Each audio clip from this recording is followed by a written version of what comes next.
think it was, about 3 years into the business. And at this point, I was severely overweight, incredibly unhealthy, dealing with everything I had done. And I just said, look, something has got to change. And so while I love the big picture, what's the one thing I can do right now in front of me? There's that leadership adage you always hear, you can't manage what you're not measuring. And I took that to heart. And I was like, I'm going to start to measure the crap out of everything. And that started to really flip my journey.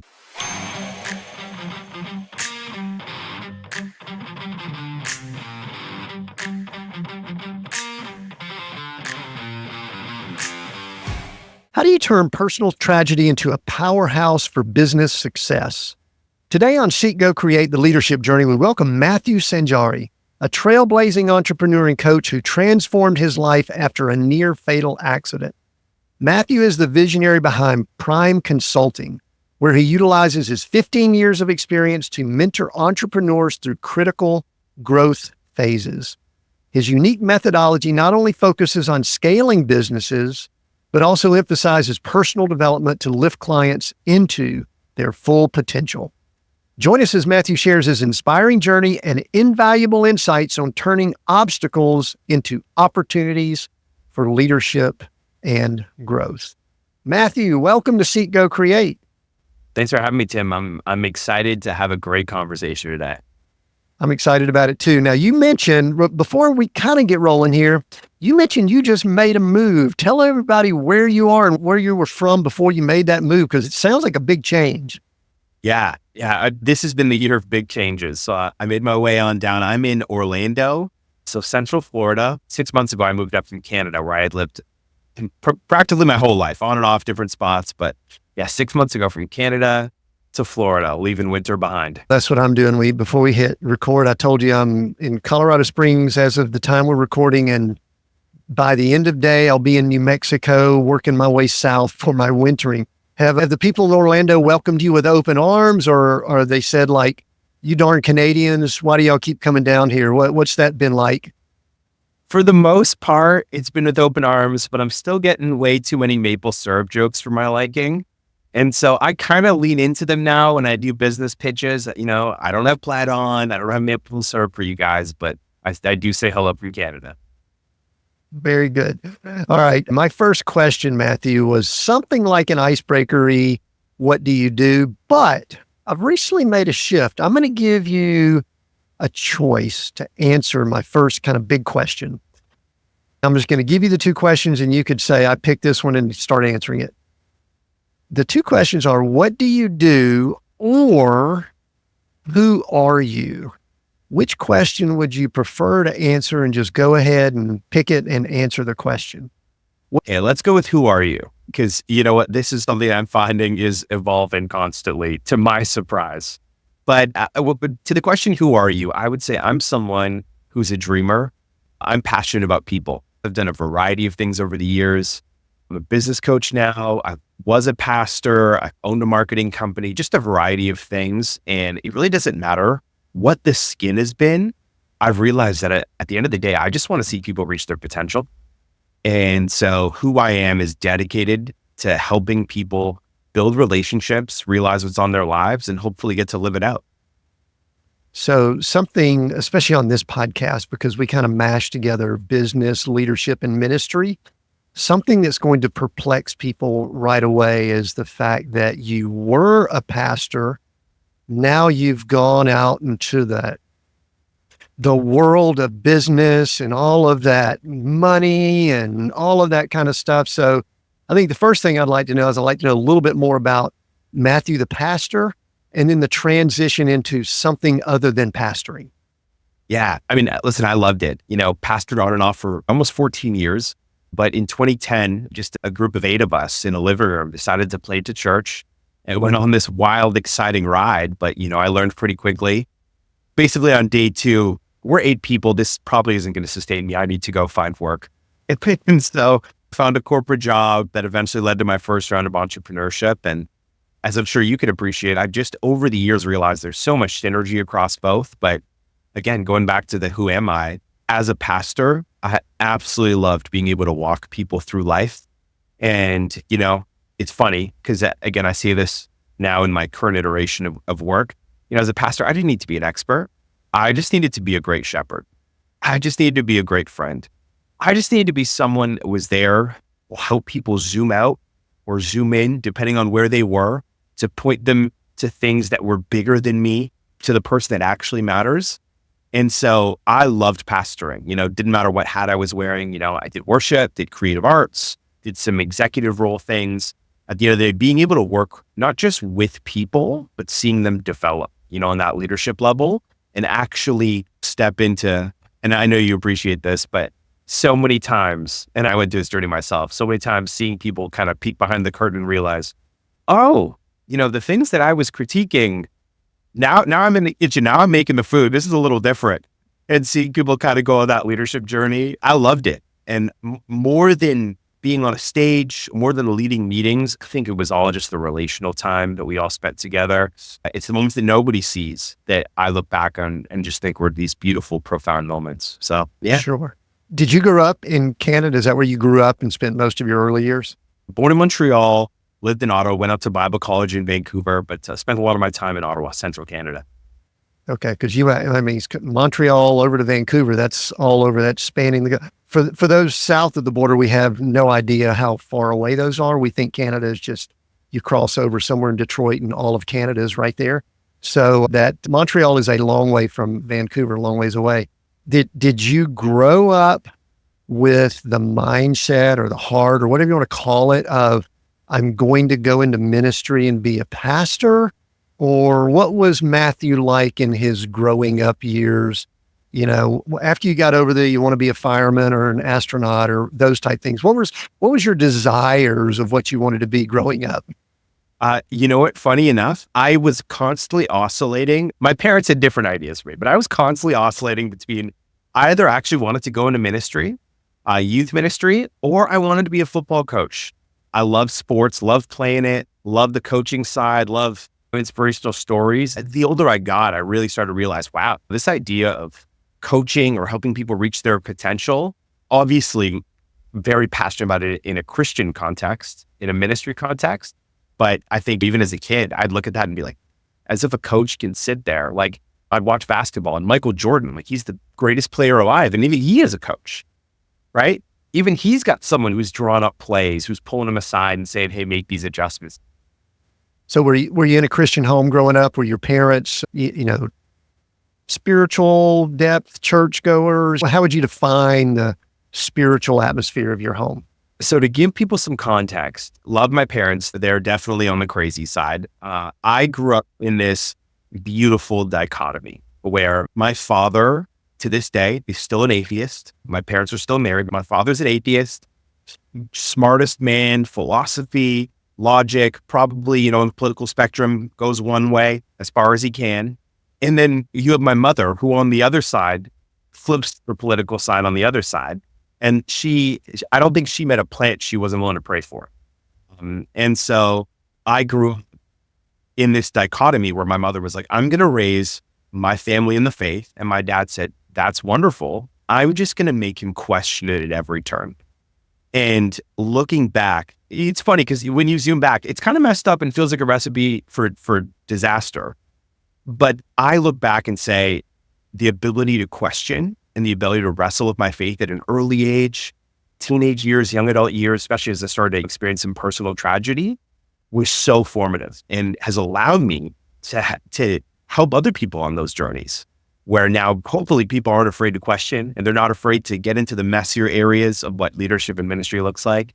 And so, yeah, my upbringing was such a dichotomy, a masterclass in diversity, but one that I'm really, really grateful for. So one thing that's fascinating about that, I actually don't think, obviously I would pray for your father for salvation and all, but I don't think that's a bad thing that you were able to recognize a dichotomy. I've been studying a lot of Revelation recently, and that church that was so lukewarm, I think many families, they have this church going. I interviewed someone recently. They said, 52 days out of the year we were in church, that was it. There wasn't like this one way or the other. I think it actually would be healthy to have this is what this looks like. And I'm holding my hands up for those that are listening in on the audio. The video, they say, oh, okay. And this is what this other looks like. Obviously, your mother was attempting to move you along a certain way, but at what point did your faith become your own and it wasn't maybe your mother's or something like that? When did you own it? Yeah. I would say I had two distinct come to Jesus moments as how I would refer to them as. There was one where good reference. You had come to Jesus.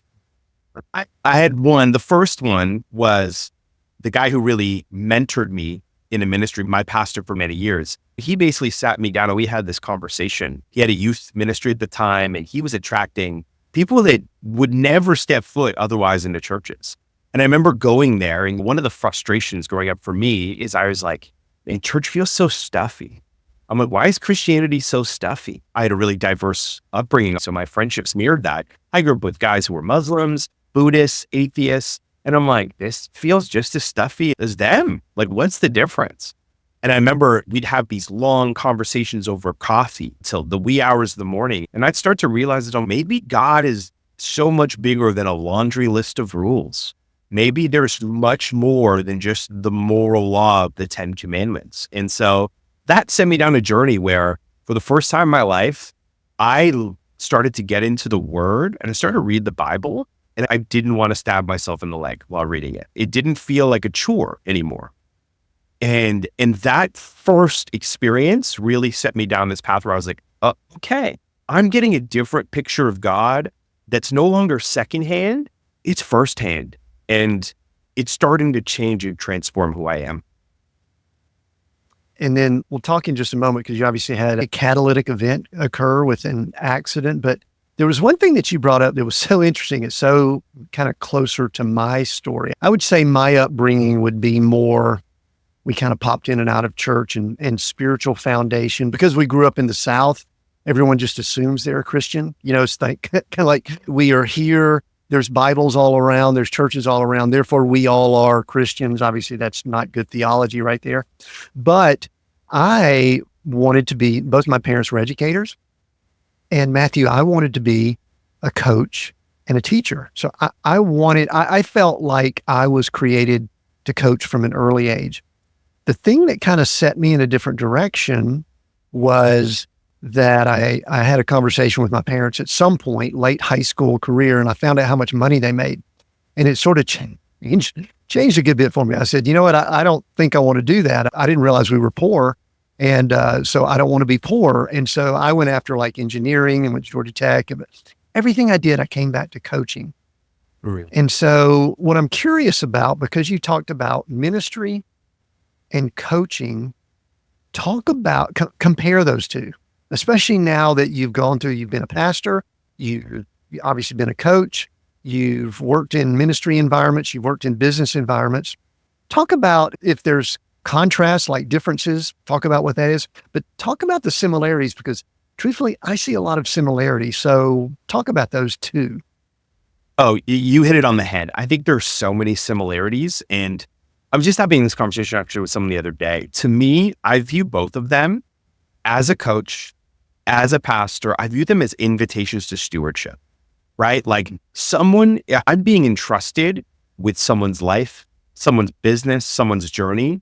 And, I didn't get to choose when they joined themselves to me or when I joined myself to them, right? That's the starting point. And sure, we'd all love, whether you're on social media or the books you read, we all want that linear journey. That's just not life. But how I respond during that journey with this person, with this entity, that's actually what matters, right? How we prepare each other, how we zoom out, how we talk through blind spots, how we prepare when no one's looking. These are the things that matter. In pastoring, it's the moments of having these conversations and walking people through the times that are neither hard nor good that'll impact how they then handle the hard and the good. And in coaching, especially on the business side, the leadership side, before you ever get on a platform, what does it look like on how you treat your team in the silos, in the quiet, right? And so I think I just see so many similarities and they all come back to stewardship for me. And it's this idea that I try and pass on to people is, hey, as long as there's the grace for you to be in my life and for this to be in my life, how I treat this, how I steward this, how I handle this, I think says a lot about me and says a lot about the value I place on that thing. Yeah, I think that's good. Stewardship is such a great word. And I love the contrast between stewardship and ownership because, as a pastor, truthfully, I don't think you own anything. And as definitely in the role that you play, you go in and you don't own any of that. You probably don't have ownership in companies, businesses. There's been times that I've had discussions about some ownership piece with what I do, but not really. We're just stewards, caretakers, overseers, trustees, whatever word you want to use. There's another word in, I'll call it church world, that's used a lot, but I don't know that it's understood. And that word is discipleship or discipling. Let's go ahead and throw that into the mix and talk about comparisons, contrasts, same thing, discipleship as it relates to coaching and that word that we use a lot in business, which is coach. Do you see any similarities there also? Yeah, so many. I feel like people are going to think we rehearse this. No, this is actually just happening all on the fly. But on the discipleship side, I think it's a great word to use in this context because I think to myself, based on what I feel like the Bible said and the life that Jesus has modeled, discipleship is how do we equip people with the tools so they can best run the race set before them, right? And I think the same is true in leadership and in business. If we teach people, I'm all for frameworks. I'm all for guidelines. But if we try and force people into frameworks and guidelines, when something off the map or something that they can't handle gets thrown at them, a lot of times things blow up and people get erratic and they go off course.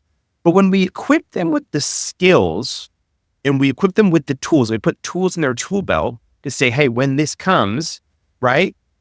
I love how the Lord frames it, where it's like, in this world, there will be trouble, but take heart, for I've overcome the world.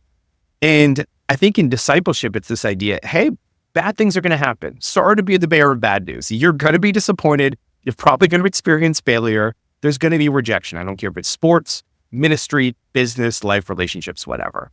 So let's get really honest and start to equip each other with the tools.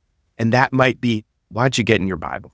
Right? Why don't you get into some personal development? Why don't you get in prayer? Why don't you start to work on your communication? Why don't you get some accountability in your life? Again, there's parallels on either side, but how well we embrace those tools, I think that's what sets us up for the journey of discipleship. The thing that I love, and I appreciate the passion when I ask that question for you, I like that.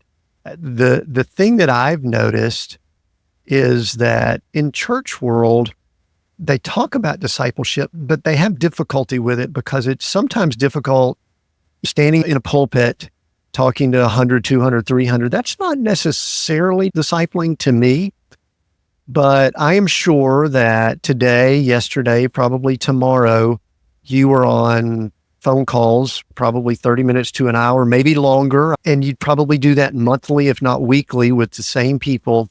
And it's really connecting. And I think you can't disciple, coach, influence, steward someone once a week, 45 minutes up on a stage. You might have some influence over them, but I think it's one of the closest things to discipleship that we have in our current culture. What are your thoughts? Oh, I love that. I'd agree, right? Like, I think one thing that I really started to delve into is, there's a difference between information and revelation, right? And again, this transcends whether we're talking about church or the business world. It's like information. I can say, hey, this person is 6'4", they weigh 200 pounds, they've got a wingspan that's 70 inches. That's information.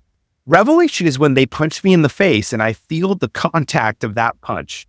That, that's impact. And so I can give a lot of information in these mass settings, just like you have, right? Speaking on stages. But that revelation, that coaching, that intimacy, that's actually born out of these smaller environments where we're able to make it personal and we're able to address things and just talk about things that actually connect. I love that word, connection. There's a connection between two individuals or, even in smaller groups. As impressive and sometimes needed as these big information gatherings are, I think these revelatory moments and these moments of discipleship have to happen up close because they involve relationship. As you moved out of what we would call pastoring or ministry, it sounds like you recognized early on that to have full-time income in a ministry role was going to be challenging. Is that correct? Did I hear that earlier? Yeah. Especially just because, again, we planted, right? Like, it's not like, I had thought about going the route of working at different churches, but we were young, dumb, and naive and had what we felt like was the call of God to do this. And so we did it. Did you at all have this thought of, I'm going to throw a word out I don't like to use, but I think most people understand it. Did you have a thought of failure when you decided to move away from a ministry role into a corporate role and then your own business and other things? Was there any like failure or darn or anything like that that crossed your mind? Tim, like you don't want to maybe tell your mom or anything like that? Tim, daily, hourly, actually. Yeah. And it feels a little stupid to think that, but I also think it's just reality. Ministry, it's funny because and I know you know this, and so many of your listeners know this, but it's like everything's ministry if we're honest with it, right? It's all ministry. But when we think of pastoral ministry, because it's an emotional investment that we're so tied to, I think the disconnect I'm not doing this full time. This isn't the thing that's putting food on my table can be really hard for a lot of people. And I know it was true for me, right? This idea that oh man, my attention's divided. I have to do this because I need to put food on the table. But I just wish I was spending all of my time. I could be doing more. I could be talking to more people. I could be taking more people out for coffee. And so, yeah, I feel like failure was definitely a thing for a long time. And the business, even early business success didn't mask that. Interesting. So I want to fast forward briefly, and then I'm going to go back for a couple of things to fill in the gaps because we're heading towards, you and I are going to have some fun shortly, just really talking about business strategy, leadership. So this is going to be some good content, but there's a couple of things about Matthew I want to know a little bit more about. I love the story and the journey here. And we go back and we talk about that failure or that time that you would have been in ministry in a church plant, which is like one of the highest echelons that in ministry world, they elevate you and say, oh, you did church plant. That's like two notches below missionary in Africa and, evangelist that travels the world and, gets people saved. And then it's church planter. So you were there. But today, do you believe you're doing less than, as much as, or more ministry than you were doing then? Which one of those would it be? Less than, as much as, or more? Yeah. And I think it's a great question. I think I would have answered this very differently at different points of my life. But right now, I would say as much as. You and I talked about this earlier. I think for me, I've really stepped into this honest revelation from God where I am like, man, I've been called to people. I've been called to help steward relationships and help people reach their potential.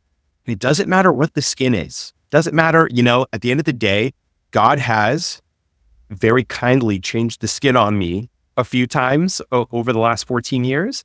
But at the end of the day, I still get to have an impact. The methods have changed, but the message hasn't. And so to me, I would say just as much. And I'm not sure I would have been as honest with you over the course of the last 14 years. Yeah, that's good. I agree with that. I had long discussions with people at Bible school that their measure of doing what God wants, and people have to go on their own journey, period. But I was a business guy. I was saved in a business setting. I've always been in the business arena and, have never been, in truth, kind of like you, I always felt churches were a bit stuffy. I don't really enjoy going in our traditional church settings. Give me a business setting where I'm facilitating a leadership group. And man, that's church for me. I love that. So, all right, Matthew, I'm a firm believer that there's two ways that people make significant change in their lives. One is we hire a coach, we focus, we come up with a plan, we go through a methodical change process to do something different.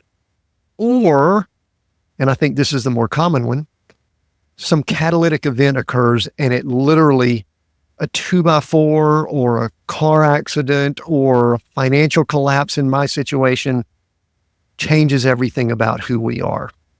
Sounds like there was quite a catalytic event in your life that occurred, I think it was 12 plus years ago, something like that. Tell me about that. And did it have that change that I'm talking about? Or if it didn't, that's fine. But tell me about that and what occurred there. Oh, listen, it did. It had the Hollywood movie effect that I think I could have never imagined. 12 years ago, I was driving. At the time, I think I was 23 years old. I was driving home late at night from a girl I was dating. I was driving home from her house. I think it was like 11 p.m. at night, and country road, and two horses jump out onto the road at the last second. Yeah, horses. And I don't know if you know horses. I did not. I know now, but it was two Clydesdales, and I couldn't stop. They were joined, and I slammed on the brakes last second, absolutely totaled my car. One of the horses fell onto the car, absolutely crushed it, like the car crumbled. And when the proverbial and literal dust settled and the car had spun a few times, I realized, it's dark at night. The windshield, like 3 inches is what they measured, and I would have been toast. And I basically broke out the car door because the frame had bent, knocked on the door of the closest house. Again, we're in the country, so we're talking a mile between every house, and ended up making my way to the hospital. I tell everybody, I did what every young, dumb, naive 20-something-year-old male does, where they give it a few days and they say, nothing's wrong with me. Everything's fine. Turns out as days turn to weeks and weeks turn to months, that everything wasn't fine. I actually got diagnosed with multiple disabilities, some cognitive, that truthfully still affect me to this day. That led me to this place where within a few short months, I was no longer working. I had to take a break from church and serving and being on staff. And it felt like the extrovert in me didn't want to see people. And I found myself in this place that I didn't want to do anything. Found myself in bed, depressed. And a year out, I basically will be a completely different human than what I feel like I had signed up for to be my lot in life. And so what were the results of that? You couldn't do certain things. And what of your life trajectory changed due to an unfortunate event? I've got to ask this too. I'm pretty confident the horses didn't come out of that situation very well either, correct? No, they didn't. Yeah. Instant on impact. As for life changes, again, everything without exaggerating, everything ground to a halt, right? I had to leave my job because the headaches and the pain just got so bad that I actually couldn't stay. I was calling in sick all the time. And so I found myself depressed, in bed, not seeing people, all things, just the antithesis of me. And, I found myself angry at God, like, what the heck? Here I am starting a promising career in 2 different fields, loving my life. I'm in my early 20s. I'm getting opportunities. It feels like I have the world's my oyster. I have the whole canvas ahead of me. And truthfully, everything just ground to a halt for about a year. And so what brought you out of it, snapped you out of it, led you out of it? What did you do? What did others do? Let's talk about that journey beyond that, because it's my belief. I don't think it's a car accident. I don't know if it's financial collapse like we went through, but I think everyone has to go through stuff. And I think we find out what people are made of, or who they are, or where their faith is, or whatever. We could throw a lot of words in there when those situations occur. So talk about the journey after that year and moving beyond that. Yeah. So, about a year in, and this is the kindness of God. I can say this over every aspect of my story that we'll cover today. Every aspect, I can just see the kindness of God woven through it. And I had a friend reach out about a year in and said, hey, I work at a pool company. They make custom pools. They need some help with some computer stuff. And, my dad worked in IT. He said, can you come help us? And I was like, well, that's my dad's thing. And he's like, no, can you come help us? And he was just throwing me a bone. He was like, they're going to pay you cash. Just take the job. Just get out of the house. And I was like, okay, I'll give it a shot. And, I went out there, business owner comes and talks to me, and he starts asking me some really random questions. We just hit it off. And, within a matter of time, he said, "Hey, like, what do you think of our website?" And, he pulls it up and I'm looking at it and I'm like, this website's awful. In my head, I'm like, I can't tell him this. I just met this man. I'm like, he's going to ask me to go home right now. And he just kept pushing. He's like, no, be honest. I'm like, if I'm honest, I'm like, I wouldn't do this. I think this looks terrible. And he said, what can you do better? And I was like, probably. And he said, okay, well, let's try it. And I walked out of there, Tim, with my first marketing client. Didn't go to school for marketing, had no marketing experience, had never worked a marketing job. And looking back, it was just the Lord being like, hey, here's your shot. Here you go. And I used that money for my first client to teach myself marketing. And that was the day my marketing company was born. And I would love to end the story there and say that it was a happy ending and everything was great. Truth is, for the next 3 years, business was awful. Because as kind as the Lord was to provide that initial start, I came into this reckoning where I realized that everything I knew about leadership in business was really one-sided, right? I was a great face. I could communicate well. I was an A-type, big ideas, but I had zero life experience. I'm like, I actually didn't know anything about the details. I never really proven any of the things I had talked about in settings, which is shocking because, I think a lot of people think, oh, if you throw a platform, you've lived this. I didn't, was way too young still. And I basically, for those first 3 years, as quick as I got a client, I'd lose it. There was no systems, no strategy, no structure.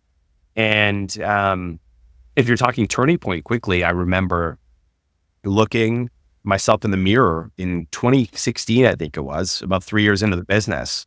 And at this point, I was severely overweight, incredibly unhealthy, dealing with everything I had done. And I just said, look, something has got to change. And so while I love the big picture, what's the one thing I can do right now in front of me? There's that leadership adage you always hear, you can't manage what you're not measuring. And I took that to heart. And I was like, I'm going to start to measure the crap out of everything. And that started to really flip my journey.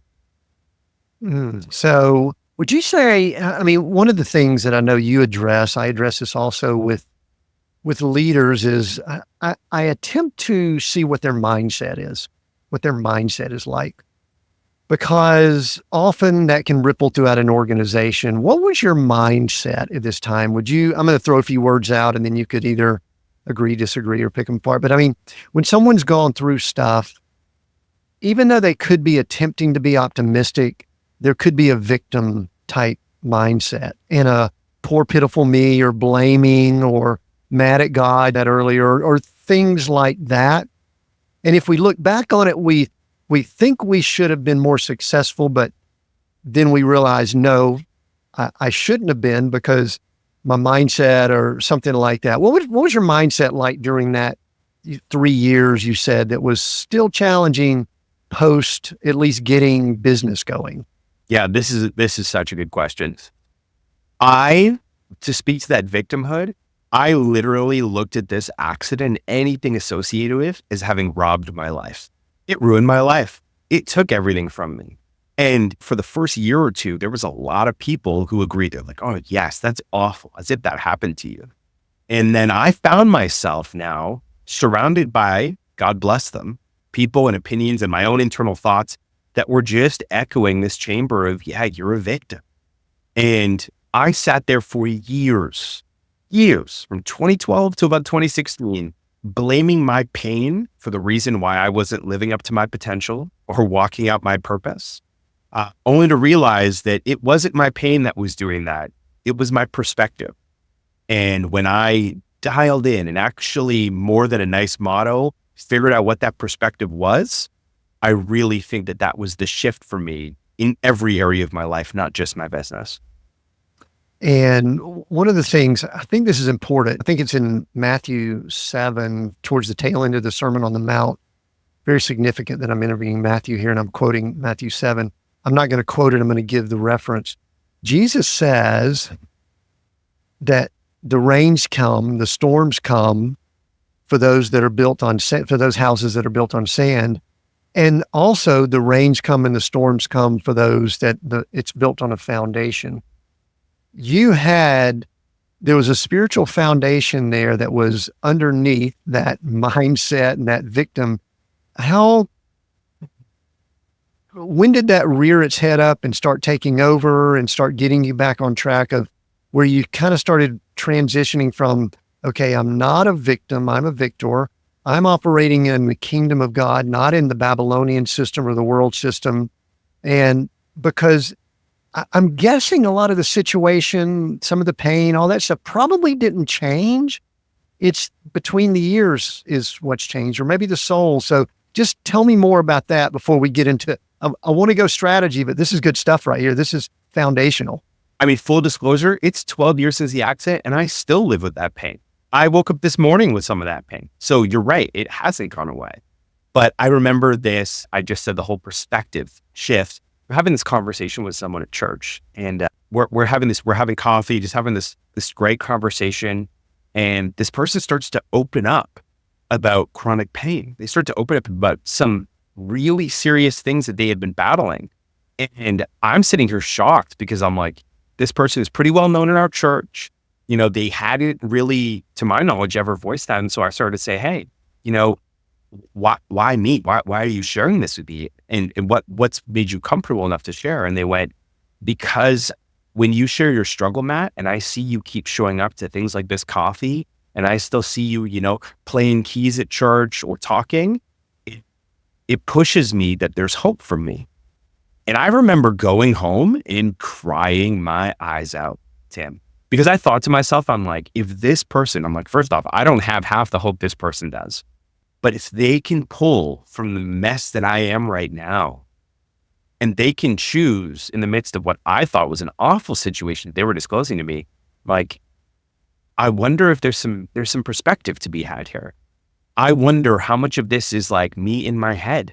And obviously things didn't switch overnight, but that was such a catalyst for me, seeing someone be able to draw these beautiful conclusions from what I felt was like this absolute mess of a life at the time.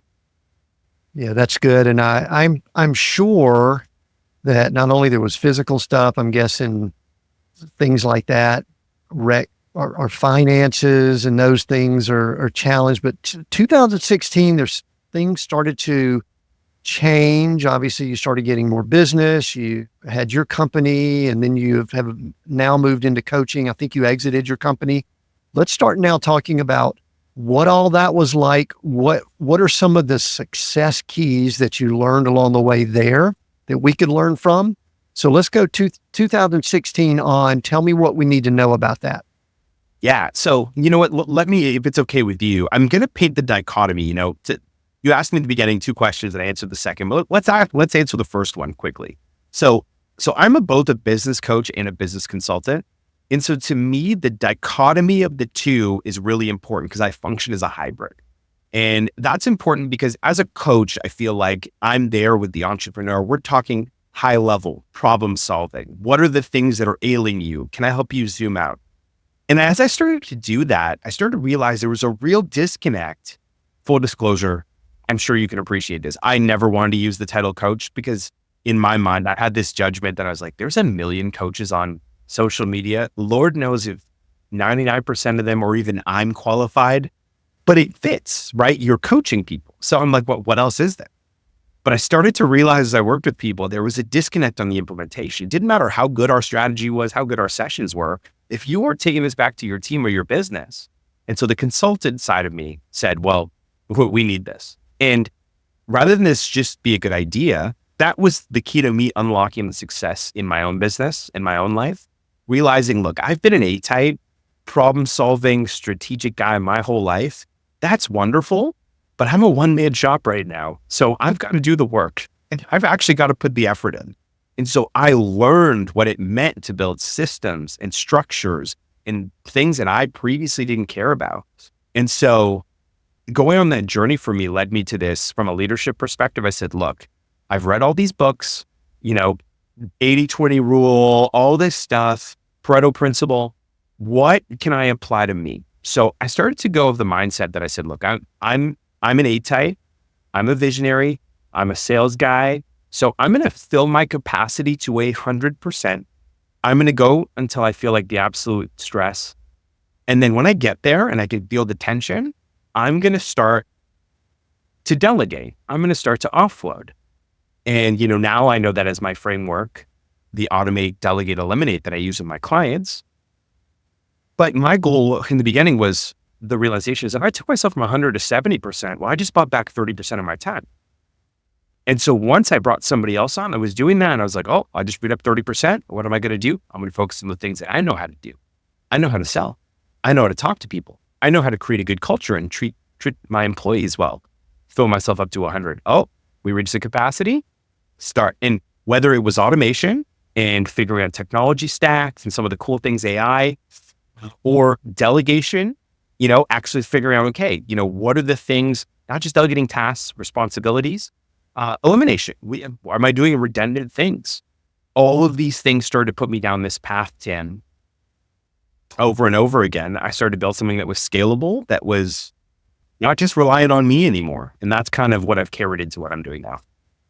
I guess one of the things I'd love to know, we don't shy away from, like we talk about the mature topics here. Where did you personally start seeing, I guess, let's say financial reward? That's not our ultimate measure of success, but it's like where you looked around and said, okay, this is working. Where was that time frame? 16, 17, 18, yesterday? I don't know, whenever, when would you say, man, okay, this is working, the systems are working, and I'm gaining financial reward for it? Yeah, 2017. 2017 was the moment where I felt the shift. And it was that exact thing where the first time I went, look, if I measure my capacity from 0 to 100 and I'm at 100, this is great. But now I'm capped because everything's reliant on me, on my labor. So when I did that first offloading without even realizing it, again, it sounds so good on paper, but it hadn't hit my head yet when I realized, wait, I've now brought somebody on. I can go generate more revenue. Wait, this is amazing. And it actually became addictive to me. And it's something that for me unlocked in business, but also unlocked in leadership, because now from a church perspective, I was like, wait, I had routinely I'm like, okay, we've got 4 leaders. You get this, you get this, you get this, you get this. And, we had survived, but it never felt like we were harnessing momentum. Now, when I applied that same logic, I was like, wait, what would it look like to now help people build a third level of leadership, where as they get filled up, they start to bring somebody on. And so to me, that was the real shift in my leadership and in my financial, when I realized that I'm capped. I have a capacity. I have an emotional capacity, physical capacity, all the capacities. And the key is how well I'm able to leverage the things in my life so that I can keep focusing on the things that I feel like God has equipped me to do. Sure. Are you working primarily with, we'll call them for-profit companies? You mentioned church just then, because one thing that is somewhat aggravating to me at times is how church structures don't use some of the things like automate, delegate, eliminate. They think in different terms. And listen, there is a spiritual component, I know, and there's some differences there. But do you work all with for-profit, or do you do anything in the nonprofit arena also, or the church world? Yeah, not in the church world right now per se, but I do have some nonprofit clients, because again, and I'm sure you can appreciate this, to me, and this is just my opinion, so hopefully nobody sends you any nasty emails, but I'm just of the opinion that I think sometimes we over-spiritualize things. I think that this is a God-given principle. Again, the message can remain the same. The skin can change, but the message at the end of the day is like, hey, is this going to help us pastor people better? Is this going to help us lead people into a deeper relationship with Jesus? Is this going to give people the skills and talents and unlock the things in their life to live healthier marriages, better lives, more God-given and God-purposed lives? Then yeah, let's do it. Even if that's as simple as sending out a scheduling request and, starting to automate some of these, introducing some software, in our lives, it would be inexcusable, I think, for many of us that are listening to ever say, well, we've always done it this way. Yet that's the exact same thing I hear time and time again. I'm sure you have in churches and in ministry. Yeah. We've always done it this way. I'm a I am so non-traditional. It truly annoys quite a bit of people around me. So much so that even, we're recording this, we're about to be in the holiday season of Thanksgiving, Christmas. I am like so non-traditional when it comes to that stuff. My family does kind of get a little bit annoyed at it, truthfully, but it's just the way I push the envelope and all that.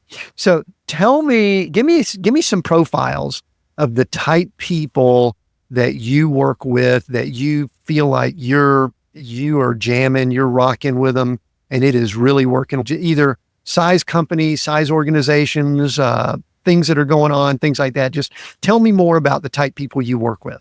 Okay. So I asked two questions that I think really delve into who my ideal client is, who the people I love working with is. So the first question is a bit jarring for a lot of people, but the first question is, hey, heaven forbid, if you got knocked out of your business or your church or your leadership for 30 days and you had no contact, right? No plan, no contact, heaven forbid it happened. What would you come back to? What kind of finances would you come back to? What kind of team would you come back to? What kind of clients would you come back to? And everybody always has this, like, I see this like awkward laugh and they just go pale. And for me, I go, hey, I know that's uncomfortable, but this is a really good revealing question. It may hurt a little bit because you go, oh, maybe I don't have a business. Maybe I have a job, because if I don't show up to my job, I don't get paid, right? Or maybe my leadership is really not that much of leadership and more management, right? It's revealing, but it helps me unveil, hey, well, now we know the areas to work on. How do we build something where you get to actually function as an executive, function as a pastor, function as a leader? That's that first question. And I think the second question, you actually touched on this earlier, and I was like, again, disclaimer, we did not plan this, but I asked the question, if money, you're not allowed to use a number, what does success look like for you? And taking the number off the table paralyzes people. They sit there and they're like, oh, well, I was going to say $1 million. I was going to say 500 people in a room. And I said, hey, can't, numbers on the table. And so then, with some probing, they start to get into the why. And the why oftentimes is, I want to have financial freedom. I want to have time freedom. I want to see healthy marriages happen. I want to see the next generation raised up in our church or in our business.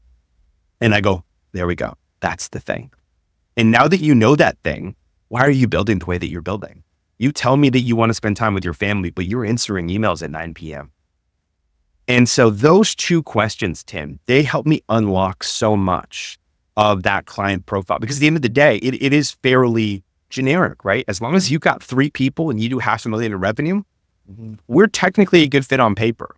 But how you respond to those two questions really gives me perspective into the kind of person that I'm talking to, the kind of outlook that they have, and really some perspective into where they're at on their journey.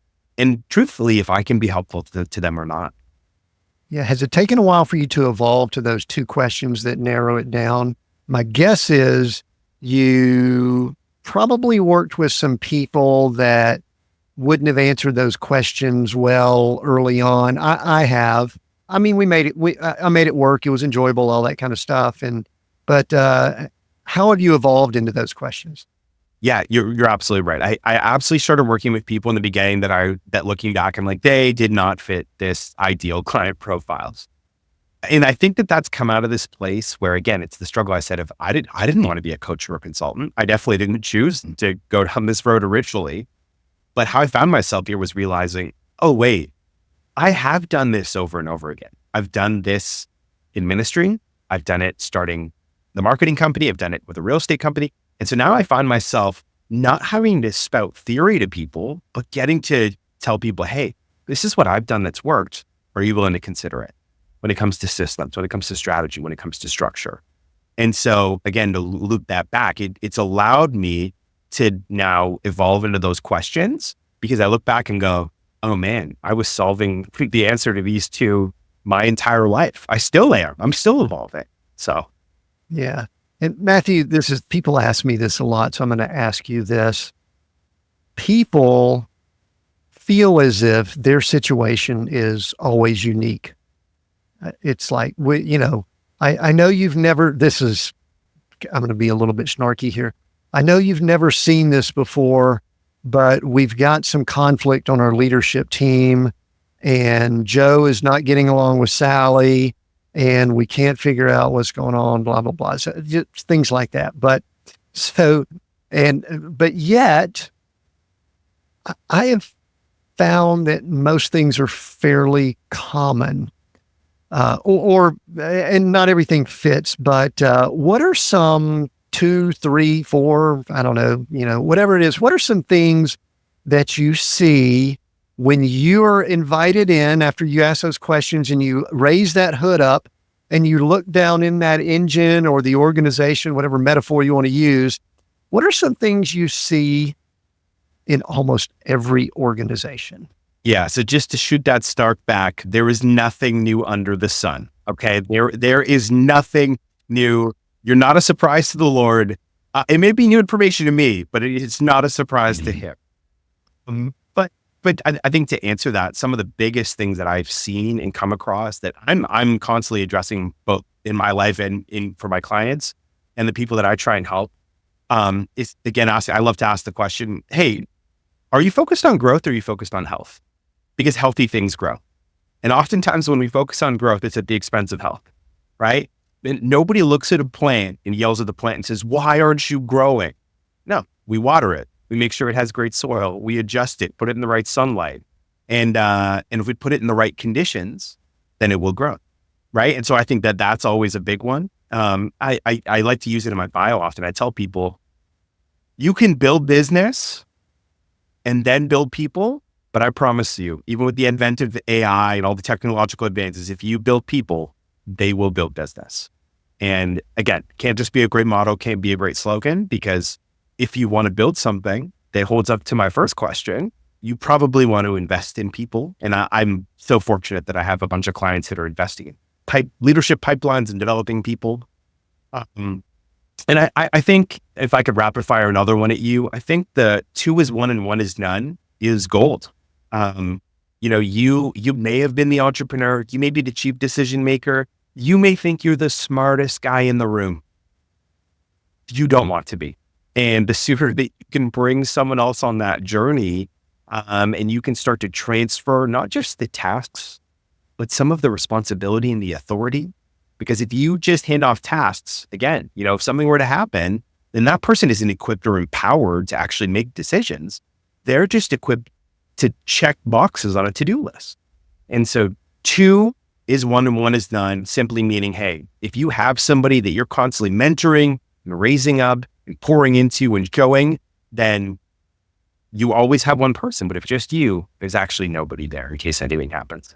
Yeah, the way I word that is that we're trying to purge that, if it is to be, it's up to me, mindset that probably got them to the success point that they're at, but now it's hindering them to get to the next place.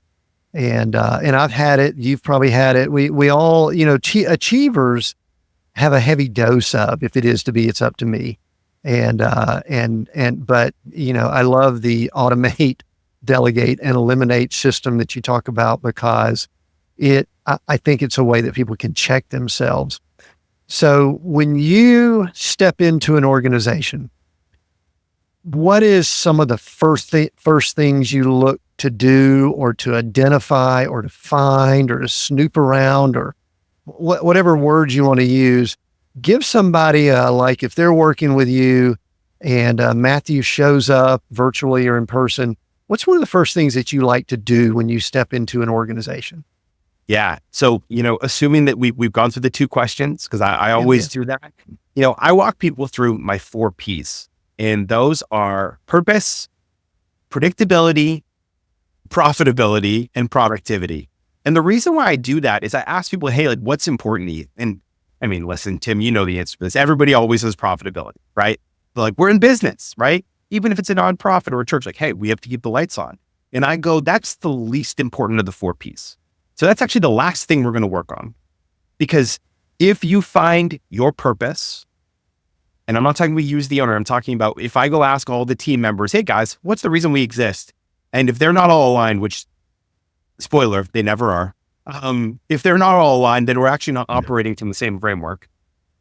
And finding that purpose then takes me to the next step where I go, hey, how are we doing with productivity, right? Are we actually operating at the levels that we want to? Are we wasting time, wasting energy? Are people happy? That's, again, the automate, eliminate, delegate. That's such a great framework to assess our productivity. Then that gets us into our predictability, right? And predictability is our ability to actually measure how well our systems are responding. Can we turn this on and off? Can someone take a vacation? Predictability isn't just I run a marketing campaign and I get leads. And if we built a business that is built on purpose, that is productive and predictable, it's only a matter of time before our profitability increases. And I like to explain profitability, and I really challenge people on this. I say profitability is not my income minus my expenses equals my profitability. I just had a conversation with a newer client. She's profitable until I peeked under the hood and found out that 60% of her clients lose her money.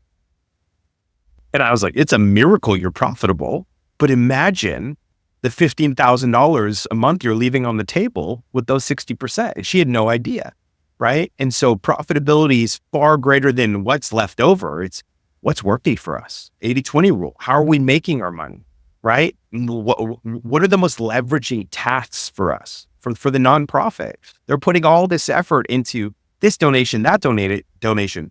Turns out they have a corporate match program where people can give $1,000 and their company will donate $1,000. Guys, we could just double all of our revenue in one shot. And they sat there and they were like, why aren't we putting all of our time into this? And I was like, exactly. You just answered your own question. So yeah, those 4 Ps, I find it helpful to lay it out. And again, just to gauge where people are at, because almost always people go, profitability, let's talk about that one. And I go, yeah, that's the one we're going to hit to last. And it's only a matter of time before we get there. So when are you going to write a book on Matthew's 4 Ps? When's the book coming? I don't know. Honestly, I've got a bit of imposter syndrome, full disclosure, where some days I'm like, yeah, let's write it. And some days I'm like, I still don't know if I'm qualified to do this. So I'm sure at some point I'll get on the horse because, if I can help people through that writing medium, I'm down. But yeah, it's a journey. Sure. Hey, Matthew, give me, that was sort of a success story you just gave, but just something off the top of your head, a success story with a client that is just going to be helpful to the listener that goes, ooh, I like the sound of that. What's something that jumps to your head when I ask for a success story? Yeah. My second client, that I signed on the consulting and coaching side when I went down this road a few years ago, in the health and fitness space, she's incredible, had been an entrepreneur for a decade plus, and had achieved some measure of success. The hard part is that the entire thing was built on her, and she had never taken a vacation. I'm talking, she had not gone a full week away from the business. And this business was run 360 out of 365 every year. And so I asked her, I said, why haven't you taken one? It's really important that you get out. You say that time is so important to you and your family and your friendships. And she goes, well, I'm scared. I'm scared of what will happen if I leave. And so, obviously we talked through her fears and, we really boiled it down to she was afraid because she hadn't transferred enough responsibility over to her team, just tasks. So she was afraid that when she left, if the place burned down, they were done. And the beautiful thing about going on the journey, with both her and her operations manager, again, that coaching and the consulting, is that she literally within a few months was able to take her first vacation. We had multiple check-ins during her vacation where I was like, hey, just so you know, place hasn't burned down. You're still fine. And she came back and it was so cool because her team not only stepped up, they for the first time got to realize what they were capable of, right? Because even though she's an incredible owner, she didn't realize that she was capping their leadership. She was always there to save them, always there to rescue them. And now we had this beautiful thing where everybody's sitting here realizing the possibilities. And that's when we really got to go to work. And here we are, almost 2 years into that journey. And I have to tell her to stop taking vacations. It's gone a little too far now. He's like, hey, dial it back. But it's beautiful. And, she's the one I alluded to earlier. She's building a leadership pipeline. They used to hire external managers and it was creating this chasm with the employees that she wasn't even aware of. Now their last 3 management promotions have all been internal. And people are excited and they're showing ownership because they're seeing that they can potentially live out their dreams within her company. And she's operating at a level that she always wanted, was as a high level leader. I love it. I love it when someone moves from that manager task person to what I believe a leader really is. And man, that's awesome that you're leading and guiding people into that area. Hey, Matthew, if someone wants to connect with you, get more information, maybe have you ask them those questions you mentioned earlier, where can people find you?